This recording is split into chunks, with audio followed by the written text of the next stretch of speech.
الحمد للہ رب العالمین والصلاة والسلام علی سید الانبیاء والمرسلین اما بعد ان اللہ وملائکتہ یصلون علی النبی یا ایہا الذین آمنوا صلوا علیہ وسلموا تسلیما بلغ العلا بکمال۔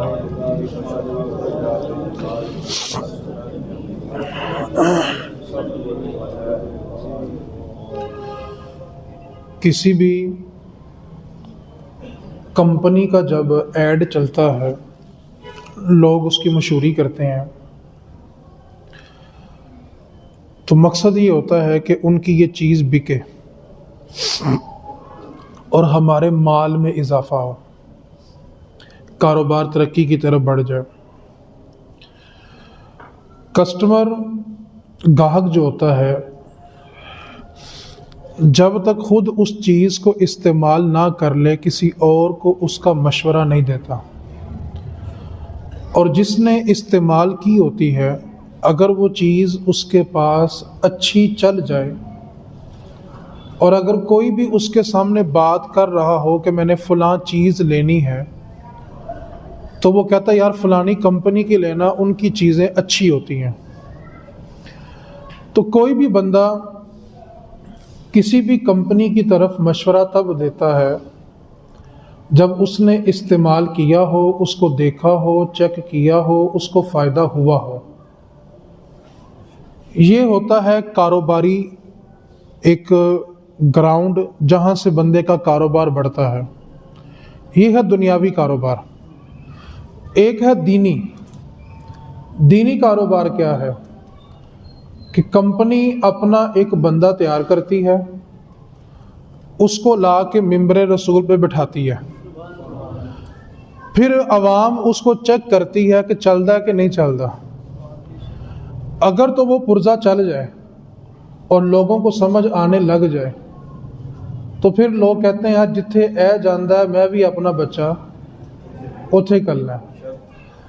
تو جب تک پرزہ ایٹم ٹھیک تیار نہ ہو تب تک لوگ اس کو دیکھ کر مطمئن، اور جب مطمئن ہونا شروع ہو جائے مطلب کہ کمپنی ٹھیک ہے۔ کمپنی کیا ہے؟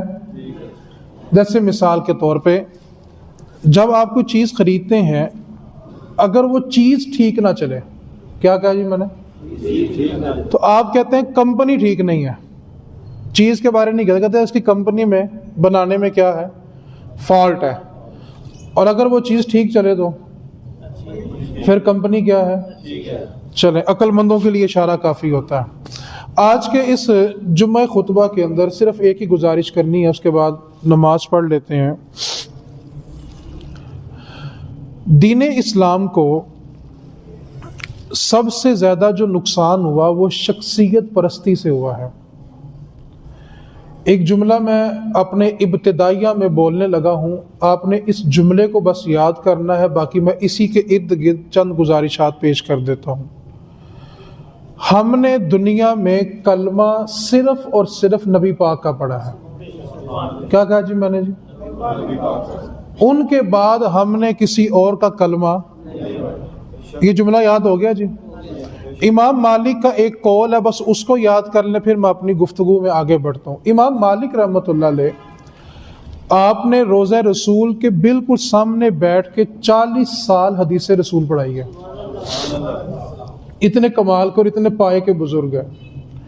امام مالک نے نبی پاک صلی اللہ علیہ وسلم کی قبر انور کی طرف اشارہ کر کے ایک جملہ بولا تھا، اس جملے کی آج اس دور میں بہت ضرورت ہے۔ امام مالک نے فرمایا تھا یہ جو صاحب قبر ہیں ان کے سوا دنیا میں سب کی بات قبول بھی کی جا سکتی ہے اور رد بھی کی جا سکتی ہے۔ نبی پاک کے بعد دنیا میں ہر کسی کی بات قبول بھی کی جا سکتی ہے اور نبی پاک کی بات رد نہیں ہو سکتی۔ یہ جو دور جس میں آپ اور میں گزر رہے ہیں یہ شخصیت پرستی کا دور ہے۔ شخصیت پرستی ہوتی کیا ہے پہلے آپ اس کو سمجھ لیں، پھر آپ میری گفتگو بھی سمجھ جائیں گے اور میرا اشارہ کس طرف ہے آپ وہ بھی سمجھ جائیں گے۔ شخصیت پرستی کا مطلب یہ ہوتا ہے کہ جب آپ کسی سے پیار کریں اور اگر وہ غلط کام کر رہا ہے، اس کے نظریات غلط ہو گئے ہیں، اس کی حرکتیں غلط ہو گئی ہیں، اس کے الفاظ غلط ہو گئے ہیں، اس کے باوجود آپ کو وہ غلط نہ لگے.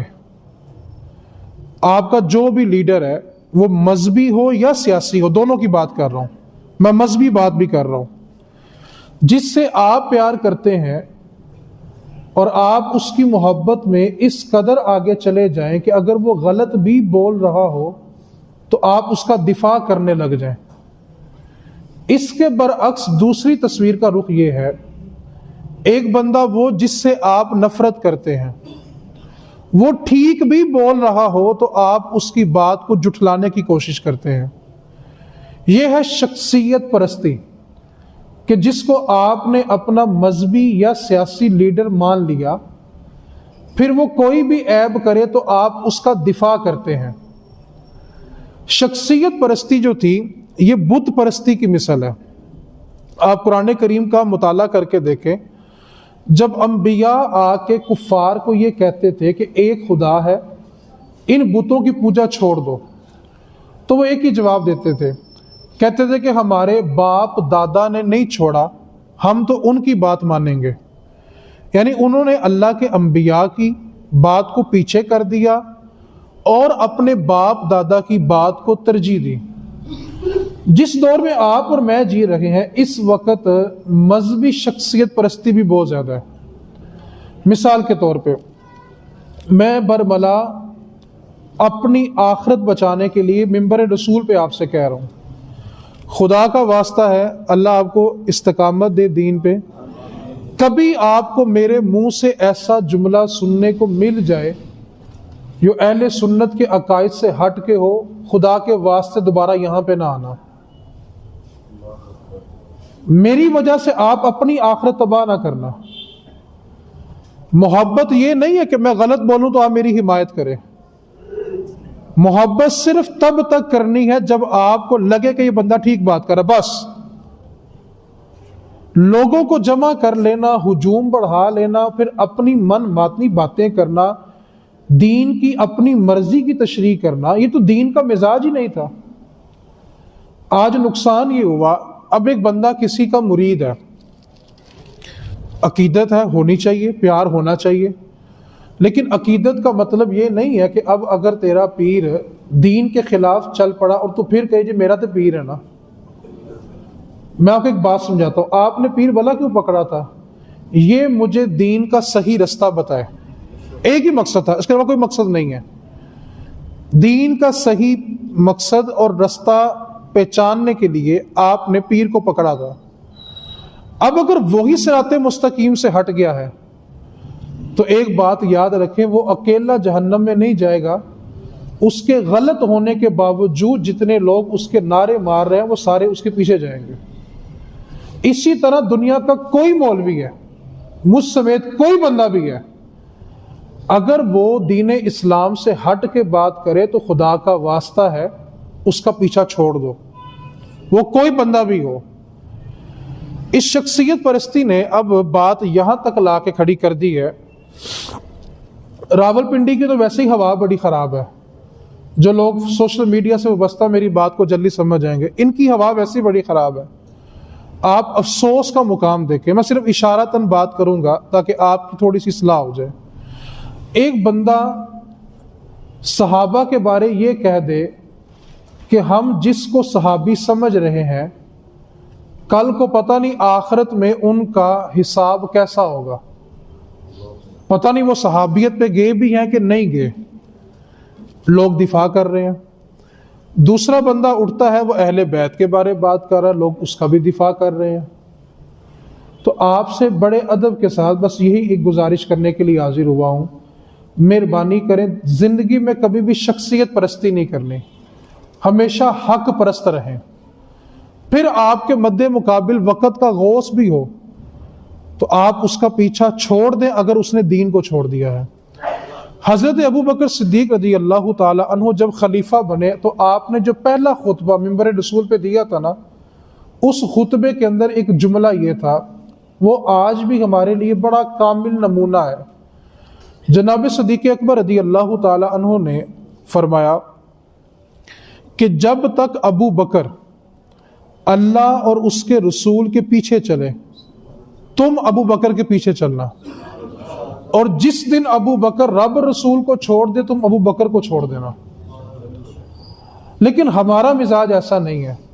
ہم جس عالم سے پیار کرتے ہیں، جس ولی سے پیار کرتے ہیں، وہ غلط بات بھی کر رہا ہے تو ہم کہتے ہیں نہیں بس میرے قائد نے بات کیا وہ ٹھیک ہے۔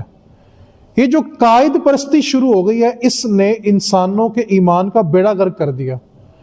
میں نے شروع میں جملہ کیا کہا کہ ہم نے کلمہ صرف اور صرف کس کا پڑھا ہے؟ پھر بولیں جی، ایک بات میری اور بڑے وثوق سے سن لیں، سمجھ لیں، دھوکوں سے باہر آ جائیں۔ کسی مولوی کسی پیر نے آپ کی قبر میں نہیں آنا، لگانا فتویٰ لگا لو، بات سچی کرو، عوام کو گمراہ نہ کرو۔ کسی مولوی نے آپ کی قبر میں، کسی پیر نے آپ کی قبر میں کس نے آنا ہے؟ نبی پاک سے وفا کرو، اور جو بندہ آپ کو نبی پاک کی وفا سکھائے اس سے وفا کرو، اور جو بندہ آپ کو اپنی وفا سکھائے اس کو چھوڑ دو۔ قبلہ خادم حسین رضوی رحمۃ اللہ تعالی علیہ آپ ایک جملہ کہا کرتے تھے، وہ فرمایا کرتے تھے کہ جتنا مولویوں نے اپنا ادب سکھایا ہے نا، پیروں نے اپنا ادب سکھایا ہے، اس سے آدھا بھی اللہ رسول کا ادب سکھایا ہوتا تو اتنی گستاخیاں نہ ہوتی۔ ہم کیا کہتے ہیں جی، پیر صاحب کے آستانے میں داخل ہونا تو ملنے کے یہ آداب ہے۔ کبھی اس کو بتایا کہ جب نبی پاک کا نام آ جائے تو سر جھکا کے درود کیسے پڑھنا ہے؟ اس لیے آپ دنیا کے معاملے میں بڑے ہوشیار ہیں، لیکن دین کے معاملے میں بولے بالے بن جاتے ہیں۔ آپ سے بڑے ادب کے ساتھ گزارش کر رہا ہوں، ہم نے کلمہ کس کا پڑھا ہے جی؟ پھر بولیں جی، ہماری قبر میں کس نے آنا ہے؟ قیامت میں ہماری شفاعت کس نے کرنی ہے؟ بس نبی پاک سے وفا کریں۔ شخصیت پرستی، پھر بولیں جی۔ اچھا، آپ سوشل میڈیا پہ کسی عالم کو سنتے ہیں، آپ کو پیار ہے، جب تک وہ حق کی بات کرے اس سے پیار کرے۔ جب آپ کو پتہ چل جائے کہ اس نے حق چھوڑ دیا ہے، اور اگر آپ اس کا دفاع کریں گے تو ایک بات کو یاد رکھیں، وہ اکیلا جہنم میں نہیں جا رہا، آپ کو لے کے جائے گا۔ کیونکہ آپ نے نبی پاک کی حدیث نہیں پڑھی، جو دنیا میں جس سے پیار کرتا ہے قیامت والے دن۔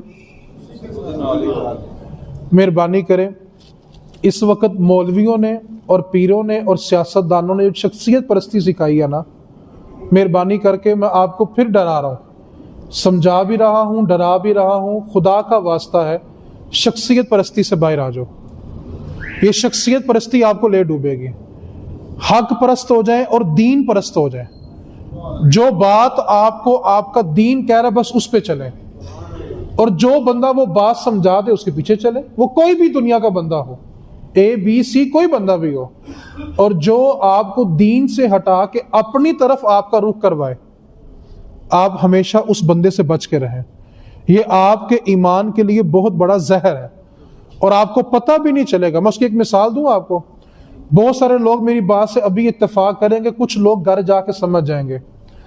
میں جملہ بولنے لگا ہوں، اگر آپ تھوڑی سی توجہ فرمائیں تو شاید میں اپنا ما فی الضمیر آپ کے سامنے رکھ سکوں۔ نبی پاک صلی اللہ علیہ وسلم کی شان گھٹانے سے گھٹ نہیں سکتی۔ کیوں؟ وَرَفَعْنَا لَكَ ذِكْرَكَ، اللہ کہہ دیا کہ میں نے بڑھا دیا، اللہ نے کہہ دیا کہ میں نے، جس کو بڑھایا ہی اللہ نے ہو، اس کو کون گھٹا سکتا ہے؟ جس کو بڑھایا کس نے ہے؟ اس کو کوئی گھٹا سکتا؟ بڑھانے والی ذات اللہ کی۔ اب میں جملہ جو بولنے لگا ہوں، اس وقت ہم جس دور سے گزر رہے ہیں نا، اللہ نہ کرے نبی پاک صلی اللہ علیہ وسلم کی بارگاہ میں کوئی بے ادبی کا جملہ ہو جائے نا تو اتنا خون نہیں کھولتا، لیکن اپنے ہی پیر صاحب کے بارے میں گستاخی کر دے، غصہ اس سے کم آتا ہے کہ زیادہ آتا ہے؟ یہ بتائیں، یہ شخصیت پرستی ہے کہ نہیں ہے؟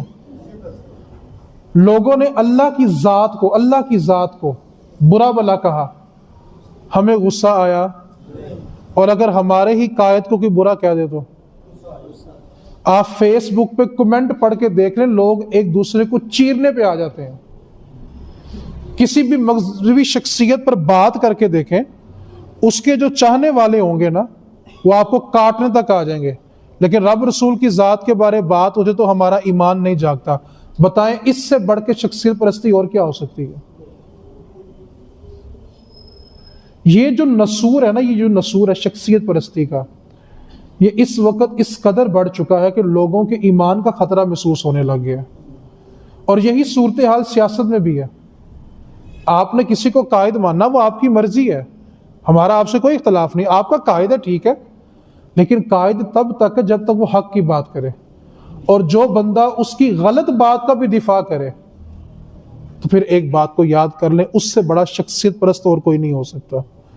مہربانی کرے آپ سے بس یہ بڑی ادب کے ساتھ گزارش کرنی تھی کہ آپ نے کلمہ کس کا پڑھا ہے جی؟ پھر بولیں جی۔ آپ کی اور میری قبر میں تشریف کس نے لانی ہے؟ قیامت والے دن ہمیں رب کی بارگاہ سے بچانا کس نے ہے؟ جنت میں کس نے لے کے جانا ہے؟ شفاعت کس نے کرنی ہے؟ مہربانی کریں جو رب رسول کا پتہ دے بس اس کے پاس رہیں۔ بس آپ کو خدا کا واسطہ ہے، رب رسول کا واسطہ ہے، شخصیت پرستی چھوڑ دیں یار۔ یہ آپ کے لیے زہر ہے، اور یہ ایسا زہر ہے کہ آہستہ آہستہ آہستہ آپ سے ایمان چھین لے گا، آپ کو پتہ بھی نہیں چلے گا کہ آپ کے ساتھ ہوا کیا ہے۔ ابھی وہ کل پنڈی میں ایک بندہ پرسوں بول رہا تھا جی میں اعلیٰ حضرت کہوں تو مجھے تکلیف ہوتی ہے، ٹھیک ہے، لوگ مجھے سبحان اللہ کہہ رہے ہیں۔ کل کو لوگ کہیں گے ہم قائد اعظم کہتے ہیں تو ہمیں برا لگتا ہے، کیونکہ سب سے بڑے قائد تو نبی پاک ہیں، پھر قائد اعظم کہنا چھوڑ دو۔ امام اعظم ابو حنیفہ کو کہتے ہو، سب سے بڑے امام تو نبی پاک ہیں، پھر ان کو امام اعظم کہنا چھوڑ دو۔ تو مہربانی کریں، آپ سے بڑے ادب کے ساتھ گزارش کر رہا ہوں، بڑے ادب کے ساتھ گزارش کر رہا ہوں، شخصیت پرستی چھوڑ دیں۔ ایک جملہ میں کہنے لگا ہوں، اس کو اگر آپ سمجھ جائیں گے تو شاید آپ کے لیے آسانی ہو۔ سیدی اعلیٰ حضرت نے فتاوی رضویہ میں لکھا ہے، جو بندہ آپ کو اپنے منہ سے کہہ دے کہ میں سید ہوں، نبی پاک کی اولاد میں سے ہوں، تو پھر تم نے اس کا ادب کرنا ہے۔ کیا کہا جی؟ لیکن یہ دور احتیاط کا ہے۔ یہ دور کون سا ہے؟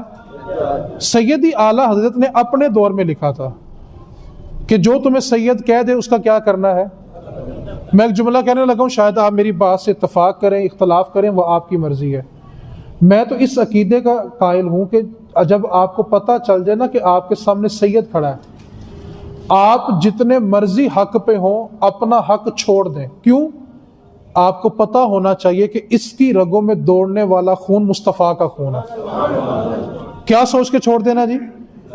یار میری رگوں میں میرے باپ کا خون ہے، آپ کی رگوں میں آپ کے باپ کا خون ہے، تصور تو کرو اس کی رگوں میں جو خون دوڑ رہا ہے وہ میرے نبی پاک کا خون ہے، امام حسن حسین کا خون ہے، مولا علی کا خون ہے، سیدہ زہرا پاک کی پاک اولاد ہے۔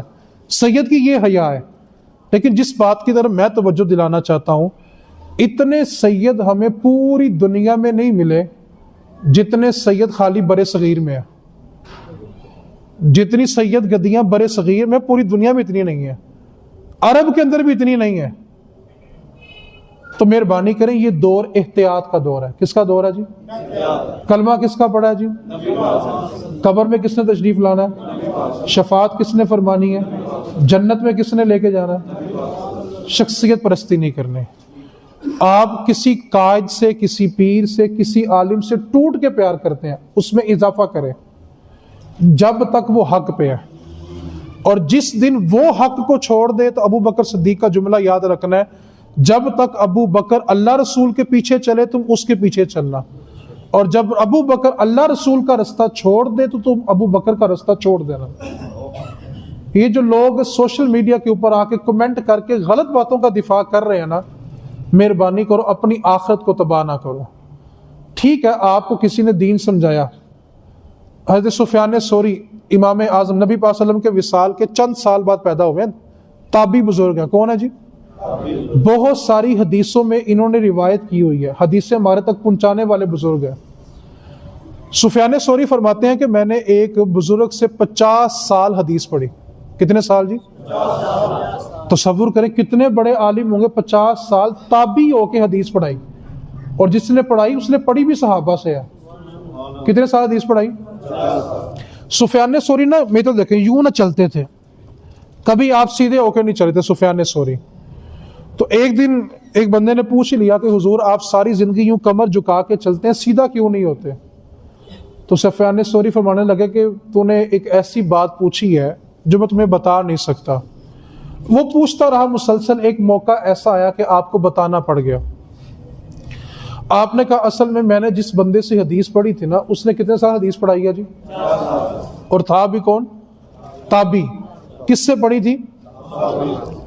کہتے ہیں جب اس کا آخری وقت آیا نا، تو اس کا جو آخری جملہ تھا، اللہ نے اس سے ایمان چھین لیا تھا